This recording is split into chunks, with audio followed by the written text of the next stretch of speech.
Good morning and welcome to Peace Out, where we are all learning together to peace out. So, how has your week been? I hope it's been great. I hope you had a good holiday weekend too. As a matter of fact, mine was just a regular weekend, but I hope you had a good holiday weekend. And I hope you're having a good week so far. There's no reason to not have a good week, which is why it's weird that I had a really rough day yesterday. And I will spare you the details because you have your own details, right? But I found myself yesterday just frustrated with so many things. Chris wasn't doing real well. This was going on. That was going on. I was trying to juggle things, and it just got real messy here in my head, right? In my head and in my heart. It got real messy. Then I got more frustrated. I know y'all have never experienced that, right? And then I just went into shutdown mode. Like, I don't even know what to do, God, right? And he waited till I settled down. And I just kept going, where is grace? I don't feel grace. I don't feel peace. I don't have any answers. I've messed everything up. Going on this whole self-pity road and all that. And I know that's all so foreign to y'all. You know, y'all never do stuff like that. But I just kind of had a small personal breakdown, just going, I don't even know what I'm going to do with this or that or something, you know, right? And it just, everything seemed like it was just coming at me just so much. And some of it was just stupid stuff. Like everything I've tried to order lately has just been messed up. And I'm like, what the heck is going on, right? And so it was just one thing after another that seemed like it just was digging at that peace and digging at my mental health and digging at my emotions. And I just kind of threw up my hands finally and went, yeah, I'm just going to stop for a minute and I'm going to do nothing. Sometimes that's the best thing to do. So I began to pray, God, why is this so frustrating to me? Am I a control freak? I mean, serious. I was asking God, because these were things I was mostly out of control of, you know, for the most part. And so I was like, is it because I just feel out of control? Is it because, you know, or is it an attack? Because sometimes we don't know. Sometimes it's things we've done to ourselves. Me, at least. It may not be you, but for me, it's half the time it's dumb stuff I've done, right? That I get myself in a bind, and then I'm like, oh, please help me. I know you don't have to, but please help me. You know, I think David did that a few times too, right? And so then I was like, I was even asking yesterday afternoon, I was like, where are you? Can you hear me? Are you looking? Because if you're looking, what are you thinking? What are you doing? You get in those moments where you don't see God doing anything, but that doesn't mean he's not. You don't see his grace. You can't see it. You can't feel it in that instant. And there's this war that goes on inside. It's like, what is going on? So I've been praying about that since yesterday because it was just a crazy day, right? And so I just a ridiculously crazy day, and literally nothing went as planned. And I was just like, man, so this morning I got up, I was like, I don't even know what I'm going to talk about. And so I was praying. I was reading some different Psalms. I was reading about how he protects the oppressed. And I'm like, from what? They're oppressed. If they're oppressed, why don't you just take the oppression away? You know, and God's just rolling his eyes at me because he's going, she'll settle down in a minute and we can talk. Right? So I'm like, but it can get so frustrated. And then it hit me. I thought of this scripture and I had to look it up because I haven't read it in a while. And it's in Philippians 4. And I'm just going to pull this one little phrase out and then we'll talk about the context, right? And he says, what I have learned, that means it was a process. God did not just drop this in Paul's heart, him go, whoa, revelation, this is great. Push that button, push it forever. We're good now till I die. No, he said, I have learned. That means he probably went through some struggles of his own. Well, of course he did. He wrote the letter from prison, right? Of course he was going through struggles. Duh, right? But he says, I have learned. Remember, he's in the prison. He's in a prison cell for doing nothing wrong. I have learned in whatever state I am to be content. And I thought, how do you learn to be content? He had no control over his life at that point. He was a prisoner. He was writing to the churches. He loved the fellowship of the brethren. He loved to go to the churches and encourage them and teach them. And that's all been taken away from him. And yet he is sitting in a prison cell saying, I have learned to be content. that indicates to me that inside struggle, that violent struggle to try to find that peace sometimes. Because we say peace out, but we all know it's not always as easy as pushing a button or making a choice. Sometimes the struggle is real, and there is no condemnation for that. God gets the struggle. I think Paul got the struggle. He's sitting here in a prison, and he's saying, I don't speak in regard to need. I don't need anything, right?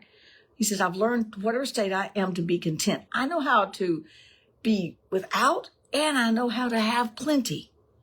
Everywhere and in all things I have learned both to be full and to be hungry, both to abound and suffer need, but I can do all things through Christ who strengthens me. And he's saying, I'm learning to be content. And then, so that made me think, and I hope this doesn't go too long. So then I started thinking, I don't know if in our society, even in our world, if we really know how to be content. There's always that new gadget. There's always that new app. There's a new show coming on.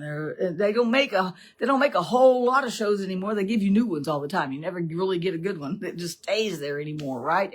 And so we're never content. We don't know how to just be content. There's always, I got to order this from Amazon. I'm speaking for myself. Maybe it's not you at all. Or maybe this is just me. Well, I see some new gadget or some new this or that, something new for the kitchen that I can help me make Chris's meals better and more efficiently. I'm going to grab that gadget, new stuff. We're always looking for, I've got 3 Kindles. Why? I don't know, because the next one looks a little bit better. It has another feature that I didn't have on the other 2. 2 of those were given to me. Oh, one of them was given to me. I've got 4. 2 of them were given to me. Anyway, but there's always something new. We're never just content. And in that contentment, when we just sit down with God and we just say, you know what? You are enough. There is such a peace right there. And I wonder if Paul thought about that. Here he is sitting in a prison for something he hasn't done, longing to be, he's lost fellowship with the body. He's lost the freedom to travel, to go places, to go make tents, to work with his hands. He's in a prison. He's sitting here, and yet he's saying, I have learned to be content. I can say, honestly, from the bottom of my heart, I have not learned to be content. I just haven't. I'm not. It's always, I need something else. And so my plan for me today is every time I start revving up, is to stop and go, you know what? I can be content. Because really, if we think about it, God's going to provide our needs. That doesn't mean we don't work, doesn't mean we don't plan, doesn't mean we don't budget, doesn't mean we're not smart, that we don't use wisdom. We will do all of those things. But can we just sit today and go, you really are enough? And so I was thinking of that because I was like, His grace is enough. Is it really? Because I'm in a mess. I've made a huge mess out of everything it feels like. It's not. That's not the reality, but that's what it feels like, right?